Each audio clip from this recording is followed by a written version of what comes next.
last time. Why did I agree to this? Okay, cool. Right. Ready? Yeah. Podcast. It's good, isn't it? Gets you ready to podcast. It's certainly something, Tom.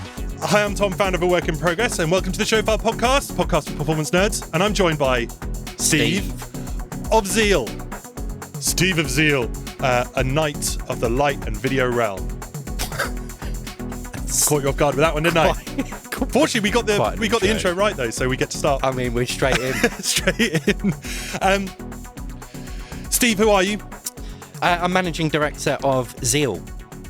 Zeal are a lighting and visual production company working primarily in music and touring, but also across lots of other experiences and events. Maybe we could just quickly a brief history of Zeal. Yeah, of course. I mean, our foundings are in lighting rental. Actually, we started doing a very traditional lighting rental model, but relatively quickly realised there's a lot of value in the creative aspect of that as well. So we started back in 2012, actually, but 2019 is really when the iteration of Zeal as we are today started. Right. That's when we brought on a broader creative team. 2020 we started visuals.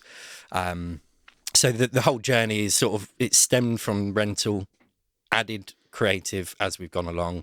And then really in the last 3-4 years is this model of full lighting and visual production that does still span and goes all the way through from that initial creative concept all the way through to literal equipment delivery.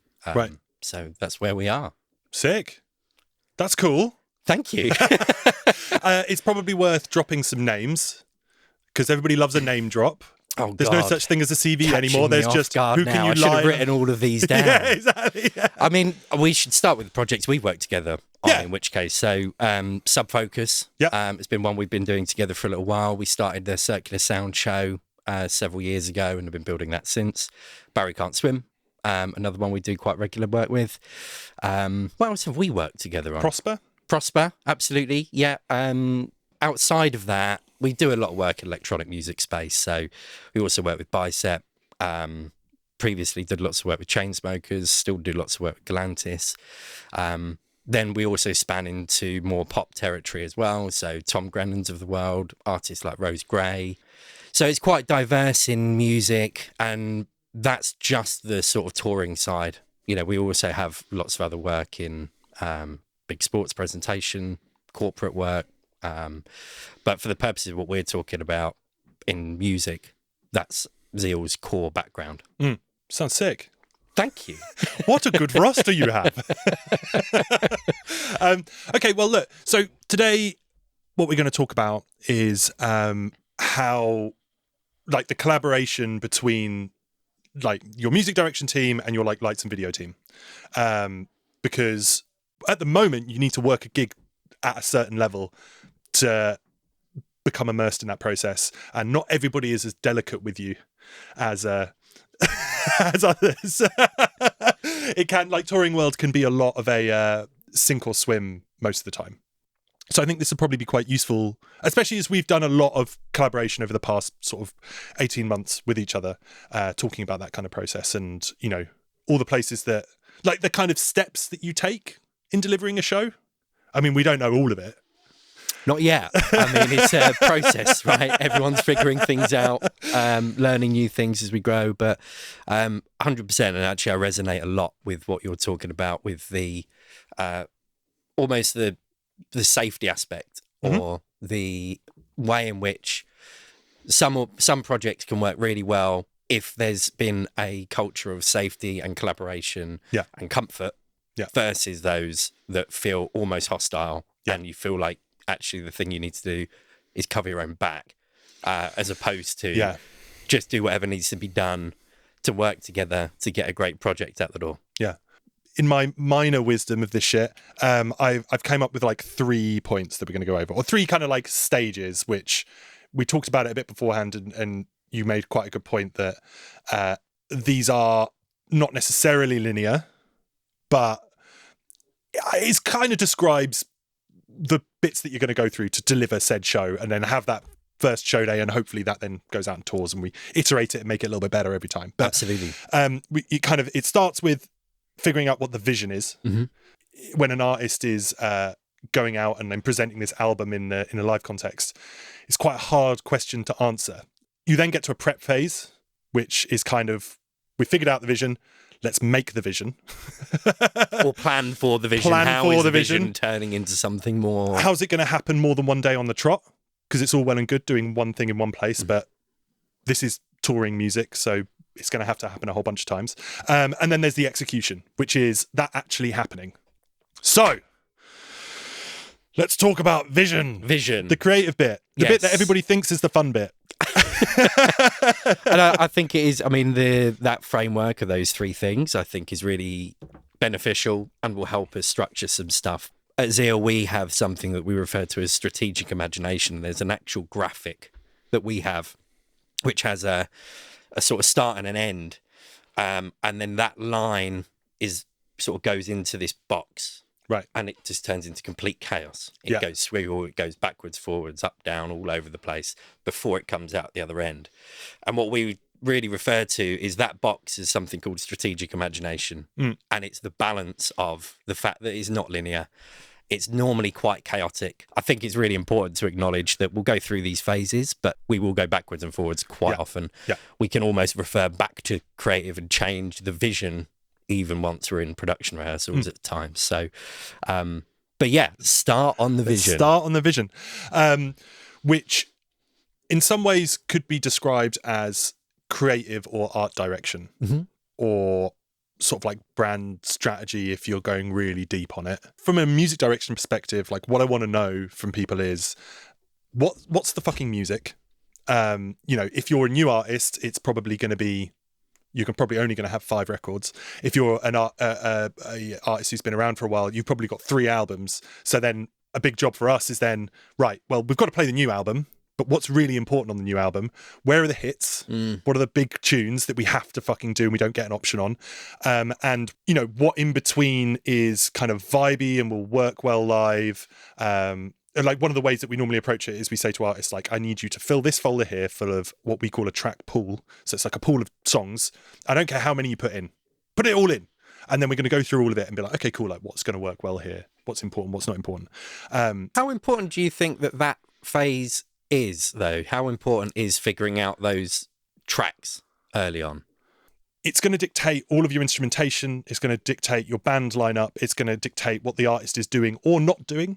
Sonically, if this has this mood, that's going to lean you towards certain types of stage setup, certain types of backing tracks, certain types of, performance technology in terms of how someone, vocalizes their part. And by vocalizing, I don't mean necessarily like singing it, but like how are they presenting themselves as an artist to the audience?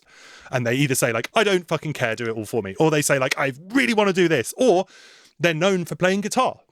So it's like, cool, well, we need to focus and bring out as much guitarism as possible. Do you find that the artists you're working with tend to fall on one side or the other? Are you finding the majority have a clear idea? No, they're all different. Oh, everyone's different. Everyone's different. That's the problem with artists, is they're all unique. Yeah. That's the biggest challenge, because we can't just blueprint and roll. I can't Starbucks music direction. No. However much I may try. I'm pleased that this is something you struggle with too.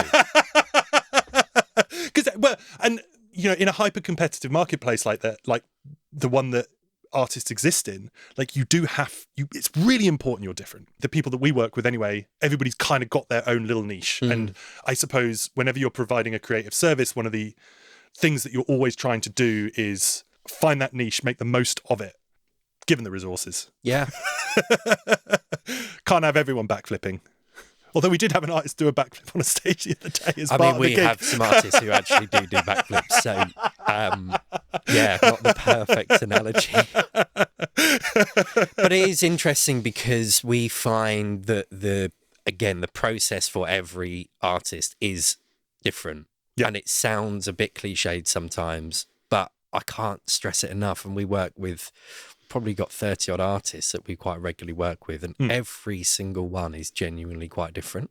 So, and it's part of the reason for that strategic imagination framework, because it's our way of just being comfortable with the fact that things aren't going to ever follow the same path. Yeah. So it's interesting to hear that happens on the musical direction side and the early phases, because our relationship between two companies typically happens a little bit later. You know, it's not normal for us when we're in pitch phase or that initial design to be talking about musical direction. Yeah. So it's interesting to know that by the time that the paths do cross, that you've kind of been through a similar scope, figuring out what are we trying to achieve process. Ideally, I think us being able to talk to your kind of team as early as possible is really beneficial, because it takes a literal village of people to make this stuff work and make it really, really good. To do it well. Yeah. And like, if everybody's on the same page from the off, you'll always get something better. And you'll always, what I find a lot that often gets missed is some of the best input for shows comes from the most unexpected sources. It's, you know, I've had like the fucking drum tech just in a rehearsal say something that was a really fucking good idea for the intro. And we've done it. And the artist has been like, this is brilliant. At a certain level, you're normally surrounded by these incredible human beings who are incredibly good at what they do. And they've seen it all before. If you guys say, I've got this fucking great lighting effect and I want to do it around this sound, that's actually really useful for us, because we can arrange whatever we want around whatever moments we need to have, right? So the more everybody's communicating in that process, the more of those moments we can have. Like, it's one of the things that ended up succeeding a lot on Barry Can't Swim is because we were all on the project for such a long time together. It's much easier to create all those incredible moments. We take a very holistic all department approach because we see the value in it. But I'm curious to know if that is a default in the industry or if that's an unusual thing. Definitely not.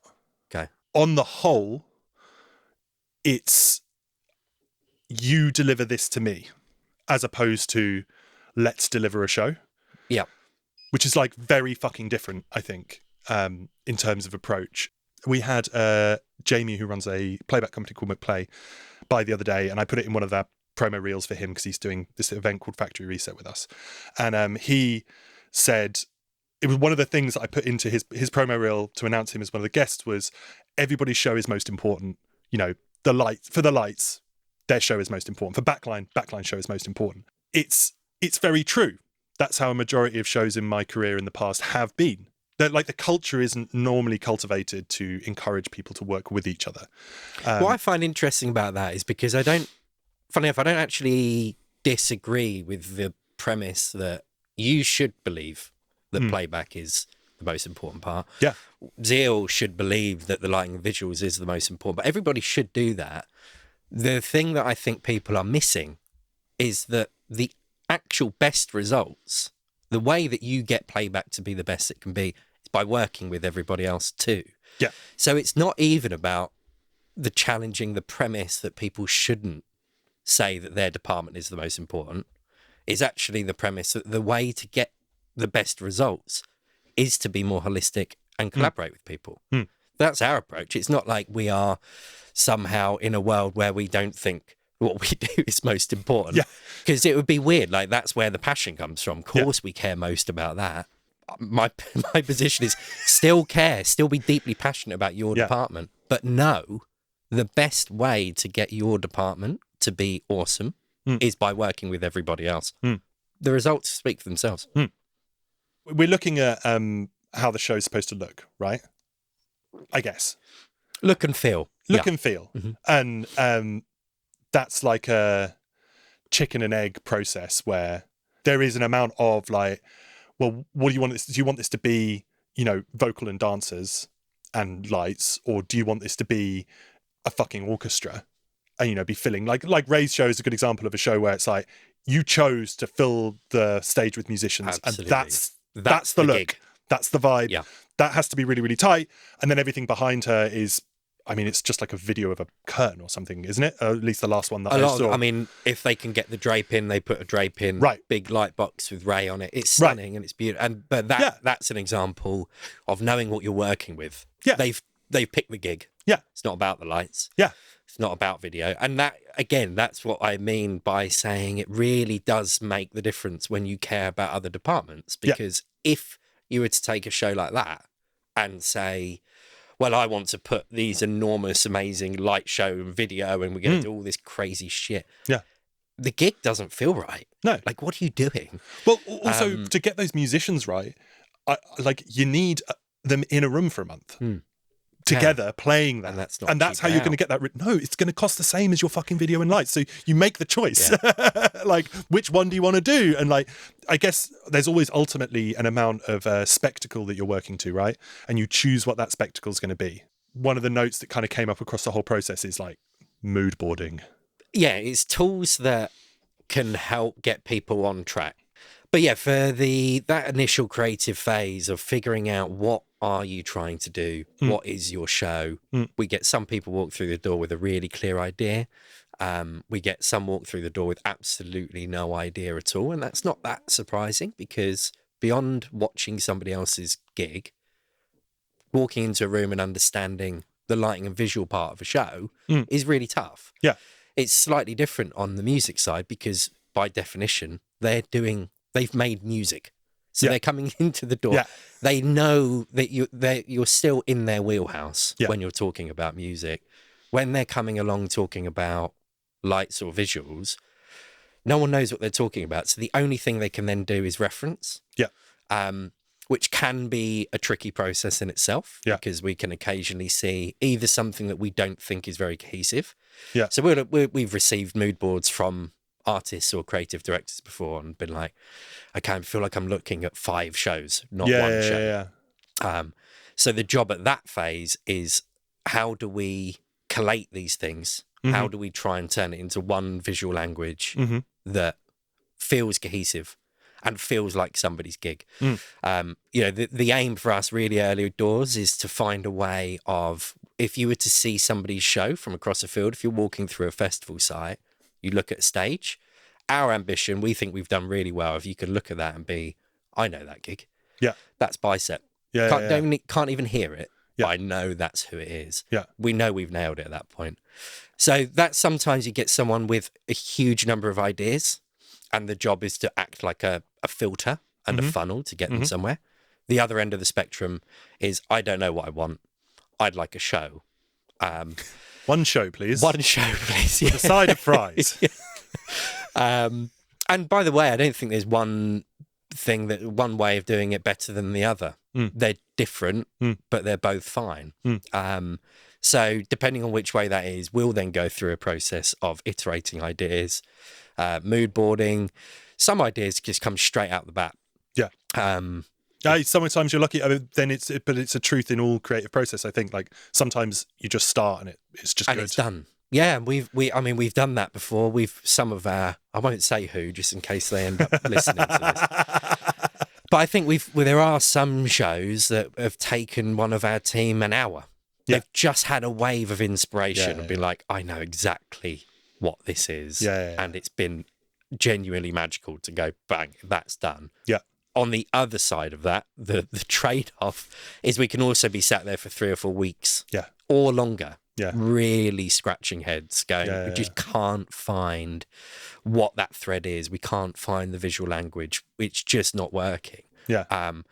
And that's the point, again, going back to that strategic imagination kind of concept of it being quite comfortable with it going backwards before it can go forwards again. So yeah, good to the point of mood boards, to the point of like how that process happens. There's lots of different ways we do it. There isn't a one size fits all. Because of it being a lighting visual thing that we're working on, we'll almost always produce renders. The way in which you can do renders now are just staggeringly honestly, realistic. It's so handy, and I've had them before where they've got the dimensions of the fucking lighting design on them. Oh, 100%. Which is great for me, because then I'm like, all that kind of stuff. That's where it does cross between, and we always have the end in mind. Yeah. So again, I know we're saying we're talking about 3 different phases, but actually we've always got when we're in vision phase, we've always got execution phase in the back of our minds. Yeah. It doesn't always drive decisions, but part of the benefit of being a full 360 production company as well as a creative company is we can have those things in mind. So we're not, it's quite easy to sell people the dream. And I think that is a concern and a potential risk for us, because it's not impossible, particularly with AI, that someone can come up with a stunning looking show on paper. When it turns out that it's going to cost several million to do, or it's just literally not physically possible, you look like a moron. So it is important, even though it is what we would refer to as a creative phase, that always has a sense of what's technically achievable. You know, we'll have a good idea. Talking about collaboration, I actually have a huge belief that having agents involved early is massively beneficial. Understanding what the trajectory is, understanding what they're trying to do. We've worked with several artists who we've understood what their plan was, and they've gone, we're investing in the show because we're going to be aiming at much higher festival offers, or this is our 3-year campaign and strategy. And that's a very different story. If someone's coming along and saying, take Brixton Academy as an example, if they're going to headline Brixton, they might be doing it as a stepping stone to much bigger things. And in which case we'll approach it differently to somebody who's headlining Brixton and it's like the biggest gig they're going to do for the foreseeable future. They need to make money out of it. Same gig, same venue, ultimately similar budget, but the way in which we approach them could be completely different. Because if someone's trying to make money because they're going to take the next 9-12 months off to write a new album, it's a very different looking show to the person who's going in saying, I'm going to pack the place with agents and promoters, and we're going for it for the next 2 years. We've done both, and we've seen the results of when someone does invest in a show and the offers more, like the next year offers more than cover all of the production costs for what they're doing in that one gig. It's planning and foresight are quite often lost, I think, and especially early days in projects, it's really hard to make those plans, and you really don't know what's going to happen, because as much as there's a lot of strategy and expertise that goes into creating a successful path for an artist, there's always still an element of luck.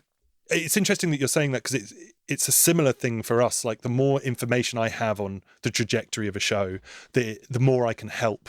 For us, it's always good to understand, like, okay, cool, when's that proper headline coming up? What size venues are those going to be? Because that helps me plan whether we can have front of house and monitors split, or just a front of house engineer who's going to also need to do monitors. And I'll prepare tracks differently. For those situations. I mean, I've experienced it with you. On some of the projects we've worked together on, but presumably it also means that if you know that something's locked in and they're not going to scale up for 2 years, you might build a playback rig at a certain scale, whereas if there is a plan to expand and add more tracks, more channels to that, presumably it's like 20% more expensive to do that right at the start versus having to build an entirely new playback rig in 6 months. So understanding actually saves people money, and we've come up against that. Lots of artists, lots of managers who sort of instinctively understand it. And they kind of know that there's a false economy in constantly like only doing the minimum. We're much better off saying, okay, might cost us a little bit more now, but what it's going to save us in the next 2 years will more than pay for itself. And there's lots of parallels with that playback world in lighting and visuals, content, anything along those lines where people think, well, I know where I'm going with my content. I don't need a one-off project that's just going to fit one scale of screen. I need this to be a 2-year campaign that's going to cover everything. I need you to think about all the festivals I'm going to be playing. I'm not just touring. I need it to work everywhere I go. It's really, really important and useful to know. Right at the start. Absolutely. Because it's okay if it's not big. Absolutely. Like, that's cool. Yeah. Because we can make that work. But we need to know now. Yeah. Yeah, we need to know what the ambition is. Yeah, 100%. And that is challenging, again, because particularly in lighting and visual, people don't have experience or references when they first come to talk to us. Yeah. So I would probably say, I'd say the majority of people coming to us don't necessarily know what they need. Yeah. And our job, we always have felt, is to be a really good partner for somebody, to say, we want to work with you for the next 10 years. We're not going to try and do one amazing show, look good on Instagram and then go home. Yeah. We want to build something. So the amount of times we've talked people out of spending money on lights and visuals. I do it with synthesizers all the time. Yeah. I do it with, Don't do the that. way that we're doing backing tracks all the time. Like, we have to create something that you can go out and do more than once. If I create a show for someone that's 6 players and their fees don't even cover the day rates of those 6 players, that show's going to stop touring immediately. Whereas if we can find a way to make that work with 2 players, because that's sustainable in your touring budgets, and also sustainable from a audio perspective, where like that's going to sound good every night and the artist is going to be able to perform well every single night, that's a show that then builds over a year. And then we see you change over a year. And then that artist also can start, because they finally have this thing out there living and breathing and interacting with their fan base. That's where you start to find how to make that show really, really good. It's like, how are people, because we have it all the time we create moments and, changes in set lists and all this kind of thing. And until it's on stage, I can't tell you if it's good or not, because your fan base might react in a way where you go, I fucking didn't expect that. I thought they were going to hate that bit. Or like that stealth track from the album that's done shit on Spotify, turns out it's one of your fans' favourite tunes and we need to put it at the end of the gig. Why the fuck's it in the middle? I mean, it's interesting for particularly that you're primarily electronic. Do you have people that come through who have spent loads of time DJing, who are then transitioning to a live show? Yeah, all the time, yeah. And are terrified of the concept they can't just do whatever they want? Because innately DJing, they can just read a room. Yeah. That's what they're used to. They'll read a room and go, well, this is not a direction. Yeah. And they can change it on the spot. Well, the growing pain that we find with that is that people, they need to get used to being part of a lineup at a club night and being the headliner that everybody's paid a bunch of money to come and see. Right, yeah. Because as a DJ, there is more of this kind of communal aspect of your performance where, not everybody DJs like that as well. I think that's important to say. Okay. I mean, some people just have a set and they go out and they play the set and then that's it. Some people do actually read a room, and you should be reading a room, and you should have some stealth bangers ready to go on your USB just in case it's the right energy for that. There's a lot of like curating that set list that you should be able to do in the moment. That's what makes good DJs good DJs. The hybrid show is the one that I get a lot of, which like, don't do a fucking hybrid show. DJ or don't, right? Because you can DJ, and you can DJ with production, and you can do interesting stuff with DJing with production. You could create something really awesome. How are you defining a hybrid show? What do we... I mean, we talk about hybrid shows as well. DJ system with whatever synth bullshit you've decided to add to it. Okay, fine. I'm very so it's still anti that. typically one person or like one or two people. Yeah.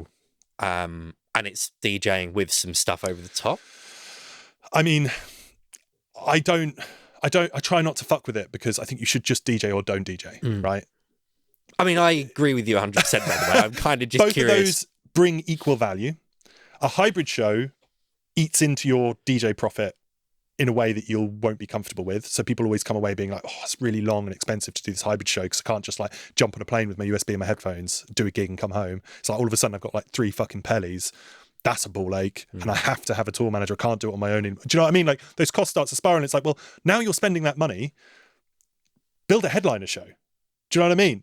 I couldn't agree with that more.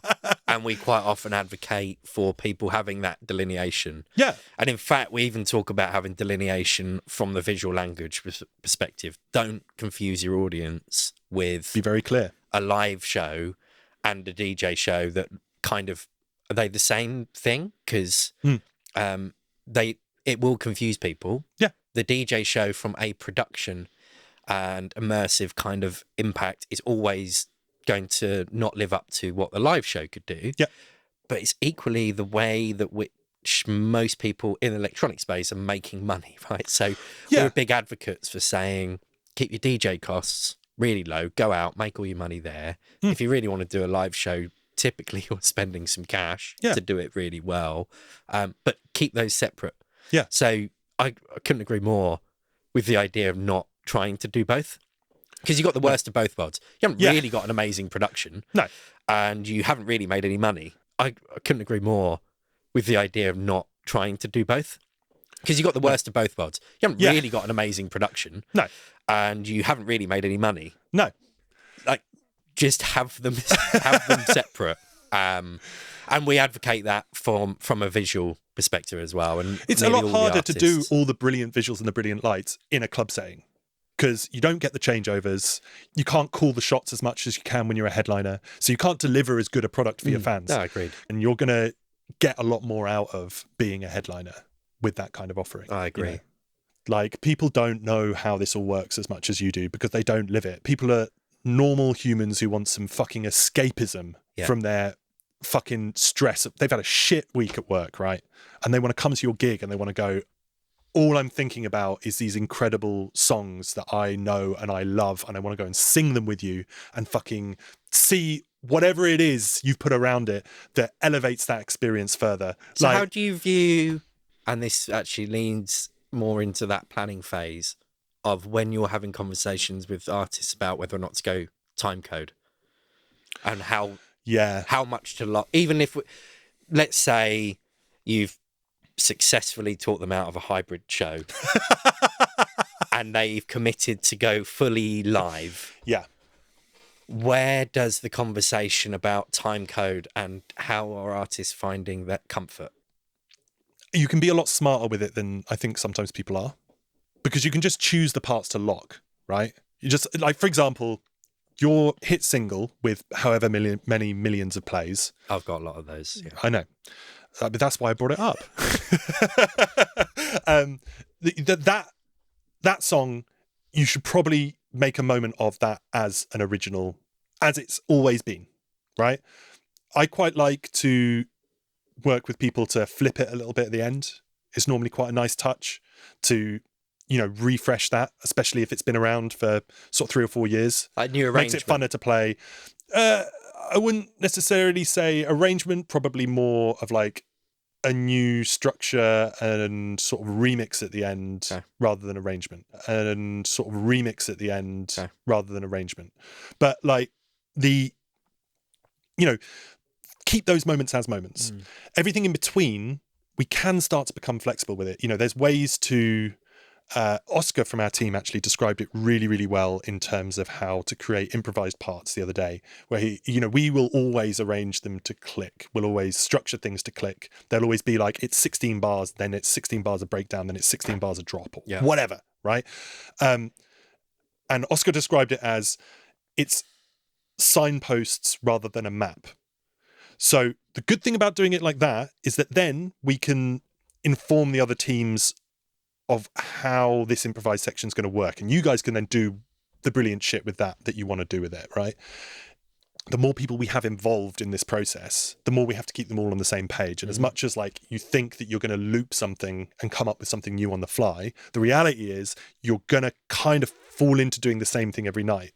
So if we front load that at the beginning of it, we know that when you drop that drop might be slightly different. You've got different percussion in there. You've done the acid sound slightly differently, or whatever it is, right? Whatever instrumentation there is that's changed, that's been more of an improvised part of that process. When it does drop, the strobes go. It doesn't matter whether it's improvised or not. It has to hit. It has to fucking go. It has to like have that moment of everything building up and building up and building up. And then that crescendo, that tension and that fucking release at the end. And everybody has to be on the same page. Are you running into people who come across the purity aspects of people saying, wow, it's not as pure because 100%. Absolutely. And that's from artists. Yeah. Yeah. Yeah. And, you know, a lot of fans will say the same thing, but then they'll also say that that was such an amazing improvised parts on parts that we've fully structured in terms of improvisation.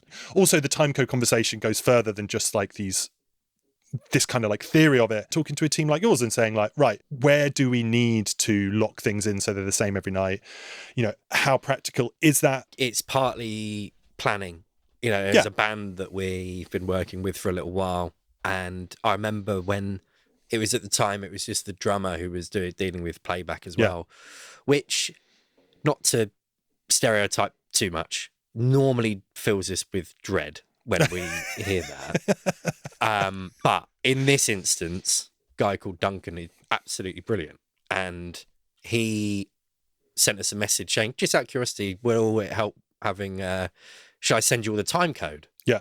And we were very much like, sorry, you've already got that? Or is this something you're going to have to wait and do? Yeah. And he said, no, I've built the project from the start, always having the time code. And here's all the time code references. So if you want us to bounce the whole thing. Right. And that was a perfect example of a band in what I'd refer to as a bit of a transition. Yeah. Who was previously doing really small DIY, split a van size touring. Didn't have a lighting person on the road. But when it came to their London headline show, there were some moments in that where they were like, we really want to nail this. It might be related to social media where they want to film a song, that upcoming release. And having that ability just there and then to be like, okay, you don't have the budget to time code your whole set, but give us that song or one or two other key moments. We'll get those ones done for you. So you know that's going to absolutely hit. Yeah. And the rest of it will just be making up on the day. Yeah. The fact that he had already done it and he'd referenced it all and just gone, I can just bounce that like right now. Yeah. And actually that same band then went on to do some quite big shows, festival slots, where no point in doing lighting, middle of the day, opening a big stage. Yeah. But they've normally got big video screens. Nice. So suddenly we were able to have the conversation of saying, well, we can put some basic video bits and pieces together that are time coded. Yeah. Because your genius drummer who's acting as your playback tech. Well, a music director by the sounds of things. He is. Yeah. No. Well. Yeah. Send him my number. I need some music directors. But yeah, absolutely brilliant. And he's probably saved them and us so much time and money because he'd planned it and thought about it really early on. I wish everyone could do that. I'm going to go home and write a message to their manager and say, "You've got a great guy." who's saved you a lot. Who's fucking prepared. He's prepared. He's been prepared. Yeah, you cannot underestimate that. Yeah. So let's get into the execution part of this. Like that's kind of like the final stage. Hopefully some production rehearsals. Hopefully. I think that trying to explain to people the value of production rehearsals alone can sometimes be a challenge. There are some that are really obvious. You know, once you're into arenas, it's like you are doing production rehearsals. It wouldn't surprise me enormously if we do find someone thinking they can just wing it soon, because budgets are getting tight, and we respect and understand that. The ones that are questionable, and this really actually goes back to us being good partners for people, is actually deciding whether or not they do or don't need them and at what scale. Because I guess when you're thinking about production rehearsals, as long as you can actually get all of the band, all the instrumentation and all the audio into a room, that covers everything that you require, right? Whereas for us, we want to make sure that the full video screen's in, a full overhead lighting rig is in place, and actually it's everything. We do run into people who sometimes have different concepts of what a production rehearsal kind of is. I think I've definitely disagreed with managers in the past of what production rehearsals are, because for us, I would consider it more, we're bringing in lights and video at this point. Okay. And great, you're on our side. Well, you can stay. But then up to that point, like from a music direction perspective, we can do everything we really need to do in like a band rehearsal with a monitor engineer. Right, exactly. Right? Like I can get the source right. Which is what we sometimes people would have in their heads. They say, we're doing production rehearsals here. And you think, I mean, you're not. Like No. from what we're considering production rehearsals, They're just it band physically rehearsals won't how you fit should in do that. it. Quite often, we'll advocate for them still doing that. So the audio and backline have a production rehearsal. If in tandem to that, we can do our production rehearsals, which has everything that we're putting in. And the worst thing is if someone decides to do almost like the band rehearsals and the audio production rehearsals at the same time as us, because that's actually quite a big waste of money. Partly because if you're doing a big production rehearsal, the space you're going into is expensive. It is really expensive for every day you're there. That's a fundamental rehearsal thing, though. Yeah. Because, like, even from our perspective, it's like we do all this prep kind of in this room. Yeah. And then at some point, we're going to have to bring all the musicians in at the same time, and they're all going to have to get on ears, and that's going to be all the playback. And then we're going to have someone running those ears. And it's like, you're not really spending money until you get to that rehearsal stage. Sure. So making sure that when you get to that rehearsal stage, we can do You're the really work we need to do. And I think it has changed. From what I understand, actually, that previous way that production rehearsals would last weeks and weeks. With the way that we're doing things now, in my mind, if I'm trying to be on the artist side of extracting most value, I want everyone turning up to production rehearsals basically ready. Yeah. Programming should be done. Yeah. Lighting programming should be done. Content should be done. Yeah. There are all the nuances and intricate bits, key light, fine tuning that can only really happen in real life and seeing it come together. But the band should be turning up rehearsed. By that point, you've sent us all the tracks. We've got all of that locked off. So production rehearsals should be as short as possible. Yeah. But make sure they're not too short to not get any value. Yeah. And there is a fine balance between those two things. 100%. If you only do a day, half the time it's like sort of pointless. It's going to be setting up and packing down, really. Because like, we're not really going to get a lot. It's a lot of stuff that you're bringing in. I think sometimes, because we can be so quick with things like band rehearsals in terms of getting in, like we can be up and running in 2.5 hours, realistically, right? Yeah. Like it's some fucking keyboards and drum kit and you plug it into the audio, let's go, right? It shouldn't take that long.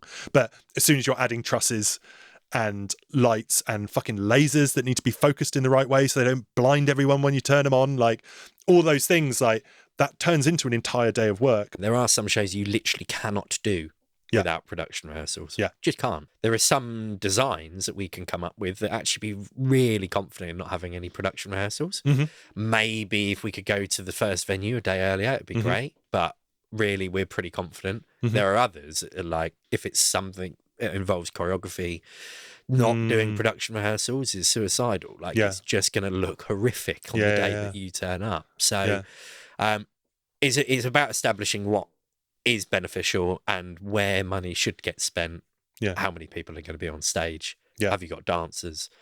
Are there moving parts to your show? Like is there literal automation? There's a lot of things to sort of consider, that even knowing whether or not you get a full production rehearsal in the context that we consider it, if that's viable or not, I think is a really key thing for people to be aware of. I'd say most venues, 4,000, 5,000 cap and below, we probably don't bother.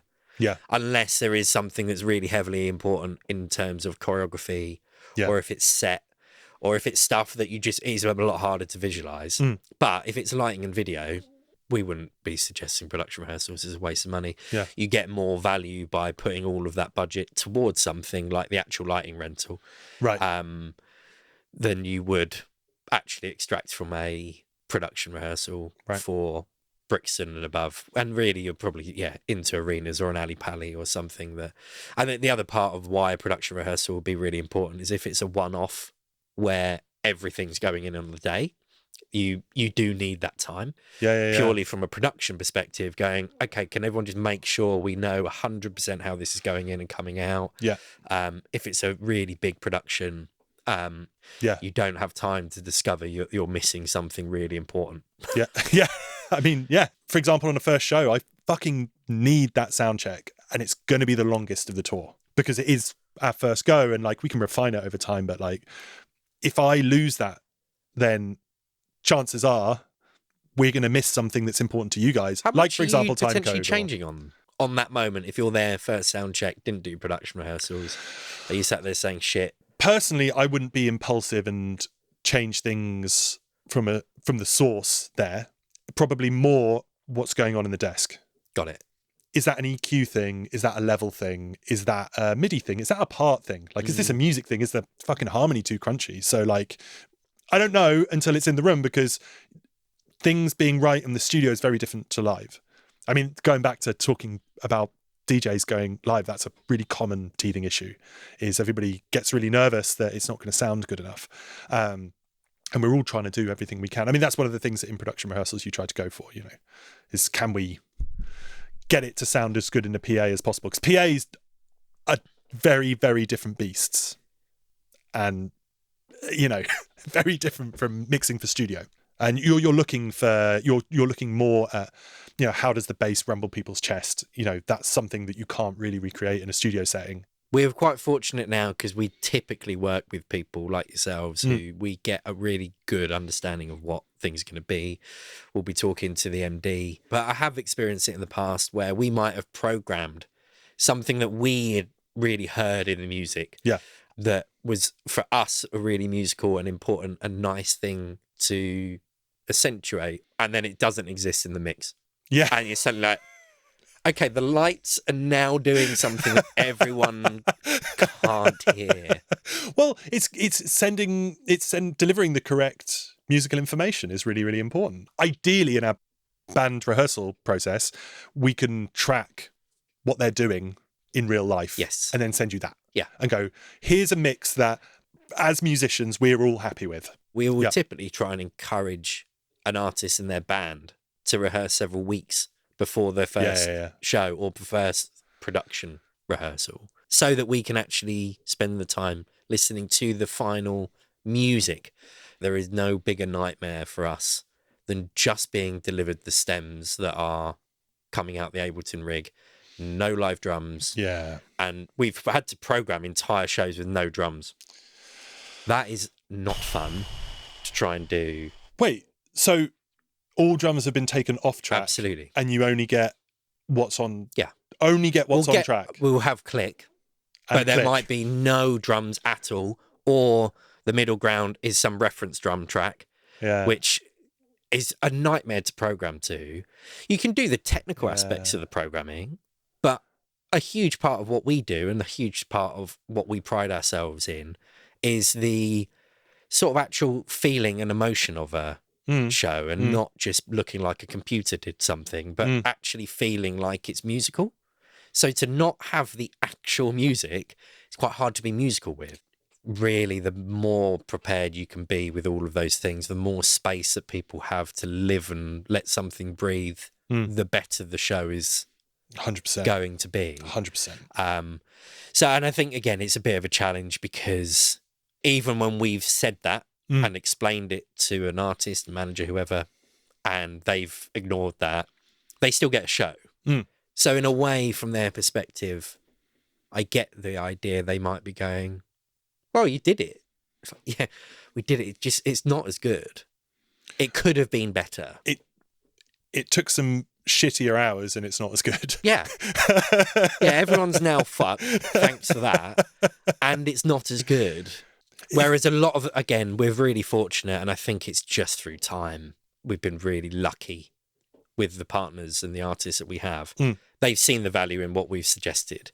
Even if not immediately, they've then gone on to go, oh, now I see why you've been pushing us to do something in this way, and they see the value in that, and we'll get things early. They listen to the advice. But that comes from trust, and trust is a vital part of everything throughout a touring campaign. There needs to be trust with our team, your team, everyone through a touring party, because then we'll know we know we're getting good quality stuff from you. We can rely on it. We're not spending half the time trying to line things up. Having those kinds of constructive relationships with the people around you, where, you know, removing that worry of being sacked, which I think is a common freelance thing that people worry about all the time, is like, oh, I fucked a thing up, so I need to hide it, otherwise someone's going to remove me for it. And instead being able to say like, oh no, that's not right, and you're like, oh, silly me, you're right, that isn't right. Let me go fix that. And then us be able to move forward to creating a great gig and it's a really executing interesting that gig really point. well. And it's something that we forget that often. Most people that we're working with, or everyone at Zeal, obviously works full time for Zeal, so it's a slightly easier way to build a culture because people aren't concerned they're gonna get fired because they do one thing wrong. Whereas it is an interesting point that I come back to every so often and think, oh yeah, no, freelancers don't have that security. Are we being mugged? Are they say, oh no, that wasn't me? I'm not doing a blame game. I do need to know if it was you or not, because I need to find out the information, and then we can work together to fix it. And it's much easier. Yeah. And again, maybe not dive into particulars, but we've had that on some projects. I've had it on even every gig. Recently. I know that there are some moments where you just think, no, I don't care who did it. I care why it was done and how it's being fixed, and more importantly, how we don't let it happen again. 100%. It's the antithesis of the culture that we've curated, which is openness to saying, oh no, I've fucked something up here. I'm off to fix it. Yeah. Whereas, the number of times you end up, because also it just then starts diminishing confidence in the team. And anyone who does anything creative will know that if you have half of your brain committed to looking over your shoulder or worrying about screwing something up or worrying about what other people are saying or doing or whether or not your job might be on the line, you're not being creative. Creative requires inherently taking risks and being prepared to get something wrong and something to look stupid. And I always laugh. If I ever think about this, I always laugh because I could spend literally hours giving examples of our own team with comments that get made that you just think, God, but because it's a safe space, people can say that and they don't feel like, oh God, this wrong.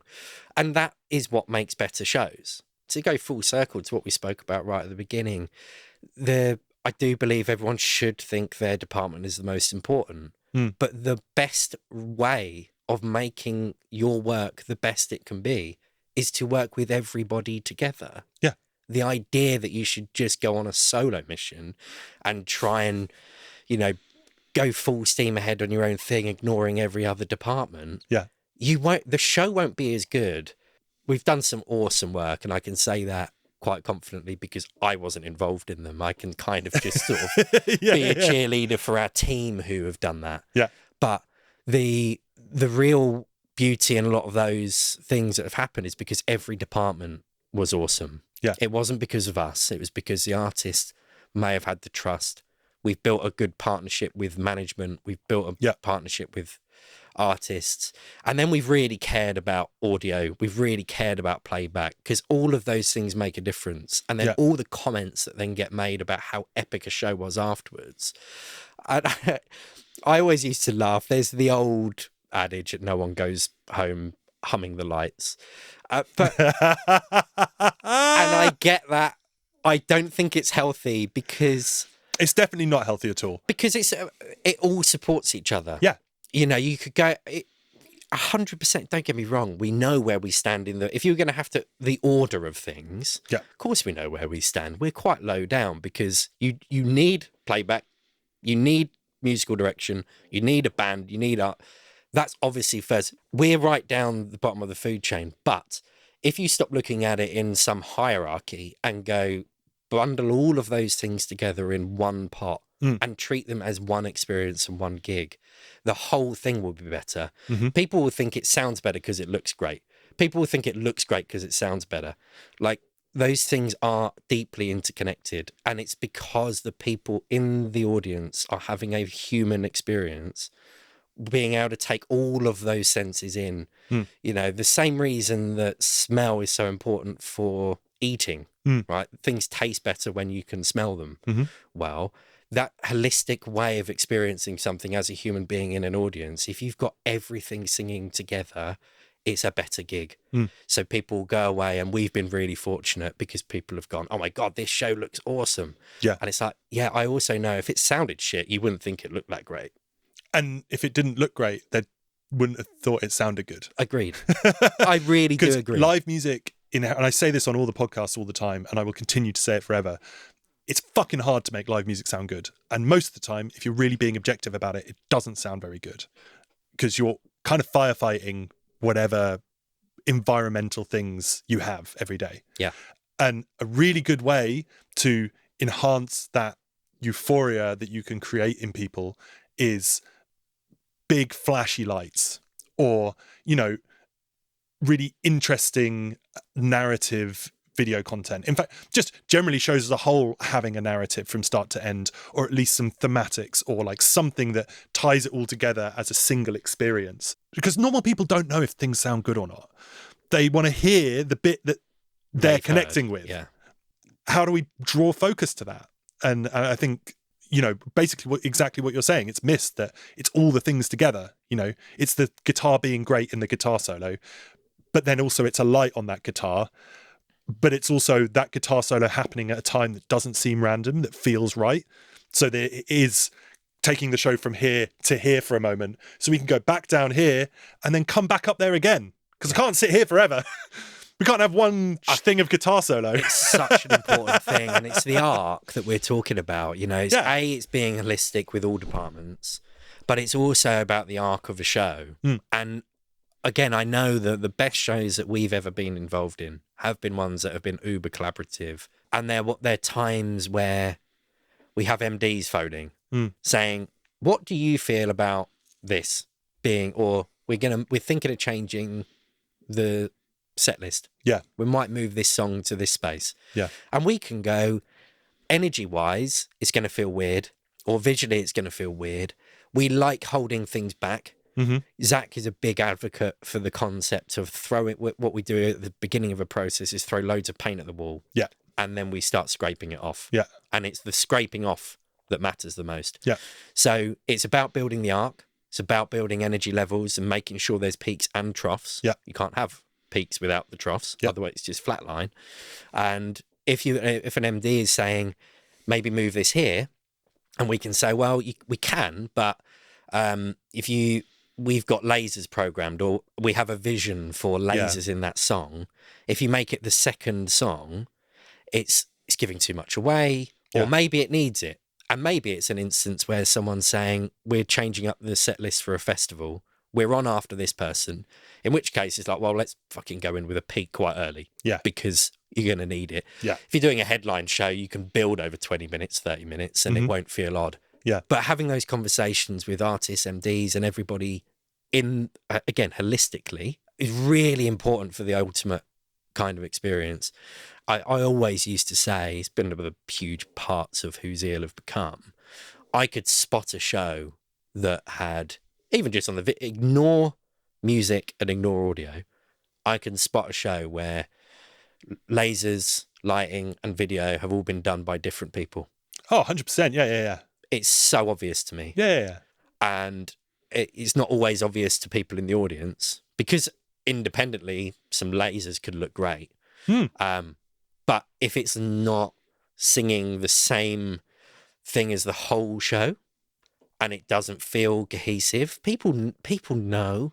There's almost an irony in the more we can strip stuff back. Using that analogy of what Zach talks about with throwing paint at the wall and scraping away, don't forget to scrape it away. Yeah. Don't forget to go back and say, what are we here for? We're here for the thousands of people in the room, to give them an experience that the artist is the central focal point, not how clever your fucking MIDI programming is. Like, it doesn't matter. It doesn't matter. Unless it's achieving the goal that it was supposed to be. It's all supposed to be overly complicated or whatever. If that's your artistic narrative here, then fucking hell, let's make it complicated. There are moments for it. There will be moments in a show which are just insane from a programming and technical point of view, from lighting and video and lasers, where you look at it and go, holy shit, this is so clever. But that's not a consistent thing through the whole show, and that's intentional. We could do that, but ironically, it won't then make that part of the show feel so epic. Because if you just hit people really hard in the face with lights, video, and lasers all at once with a really epic song, then they need some breathing space after it. Almost narrative of a show. I mean, it's an analogy that's typically used more in leadership than in what we do, but I love it nonetheless, which is poetry and plumbing. Being able to balance art with the technicalities and just the almost boring operational parts of plumbing. So you balance the two together, and suddenly you have something that really resonates with people and ultimately sells loads of tickets for artists, and that's what they're there for. That's what we need. I want loads of people at the gig. I want people to come and see it and enjoy it and go, right. Yeah, man, I'm so happy I went to see insert artist name here. Yes. That's what it's all about, man. I don't want people to go to shit gigs. No. That's a fucking great analogy, though. I love that. I think it applies to everything that we do in an industry, because the technology that is there is staggering. Yeah. Like, it's moving so fast. We have a whole department dedicated to exploring new technology. But technology for technology's sake doesn't get anywhere. It's about how you apply it. And you need the balance. You need the art side. You need the creative side to kind of figure out what's possible. And it's why individuals coming in doing their own thing doesn't produce great results, because they're so focused on their thing. If you leave a whole technical team to develop a show, it's not going to resonate with the human experience. It will be clever, and geeks will geek out, and it will probably create a brilliant subreddit feed about how something's been created. But that's not really what we're here for. We're here for creating productions for artists and experiences, and even beyond artists, even in what we've been doing recently in sports presentations and stadium experiences. It's about getting the emotion that you want people to feel and experience, and working out how technology can help you do that. Yeah, you're totally right. Steve, we've done a podcast, I think. We've done a fucking podcast. What you're doing with this, and even the fact you're called a work in progress, I think is brilliant. But I love finished. what you're doing. I think it's a really